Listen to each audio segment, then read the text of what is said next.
Okay, good day, no? Meron na naman tayong gagawin dito guys na whirlpool. So ang problema nito guys, ayaw magkarga ng tubig, no? So ito po ay LSP model na whirlpool, no? So ayaw nyo magkarga ng tubig. So ang ginagawa ng customer natin, minamano-mano na lang nila sa paglagay. Kasi ayaw na nga magkarga ng tubig kapag ginagamit nila sa wash. So ito na nga guys, binubuksan na natin to ang likod. So proceed kagad tayo guys dito sa kanyang inlet valve, no? Mag-check tayo ng inlet valve motor dito para malaman natin kung buo pa ba yung kanyang inlet valve, no? Kasi nga siya yung responsible doon sa pagkarga ng tubig, yung inlet valve motor ng whirlpool. So yun. So yan guys, binaklas natin yung likod. So tingnan natin, titesterin natin guys yung inlet valve motor kung buo pa ito, no? So nandito tayo ngayon guys sa Garden Villas, no? Phase 8, Santa Rosa, Laguna.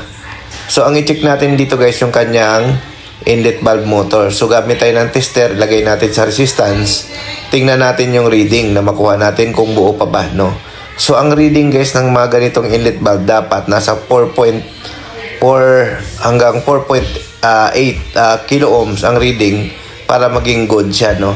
So tingnan natin kung mayroon pa tayong reading na re-read dito, no? So i-check natin gamit yung ating tester. So ayan, dalawang terminal, lagyan natin ng test prod. Ayan, so pansin natin guys, OL siya, wala siyang reading. Ayan. So ulitin natin. Ayan, open. So confirm natin na sira yung kanyang inlet valve motor. So papalitan natin to guys, no? So yung parts na yan guys, available sa amin pag kailangan nyo. Available po yan, no? Inlet valve motor ng Whirlpool, no? So papalitan natin to guys, no? So ito yung luma, alisin natin. Palitan natin siya ng bago, no? So yan.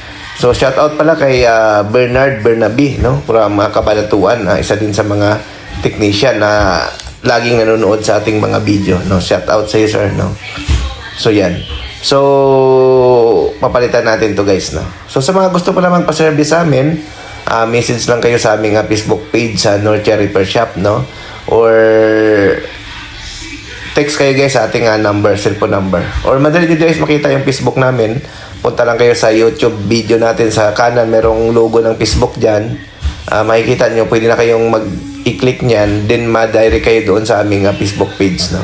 So basta yung Facebook page natin guys, yung more than 1,000 followers, yun po yung legit natin na page, no? So yun. So ito nga, pinapalitan na namin to guys, no? So inlet valve motor guys, nakita natin na may problema dito. So basta pag hindi siya nagkarga ng tubig guys, yun kaagad ang una nyo i-check yung kanyang inlet valve motor or yung solenoid valve ang tawag ng iba dyan, no? So yun. So yan naman kasi guys, 220 lang yan. So madali lang yan siya i-test, no? Ayan. So pwede yan i-direct sa 220. Doon mo malaman kung gumagana o hindi, no? So yan.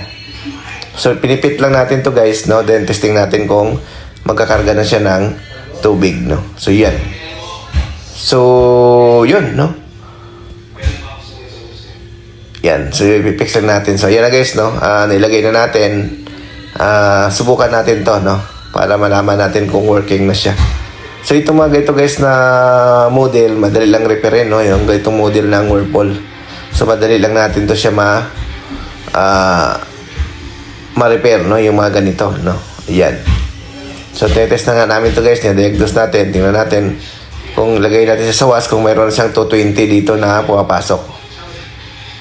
So, tingnan natin kung mayroon na siyang 220. Yan. So, mayroon. So, good na, no? So, ibig sabihin talagang inlet valve lang yung problema nito. So, yan. So, yan guys. Nagkakarga na siya ng tubig, no?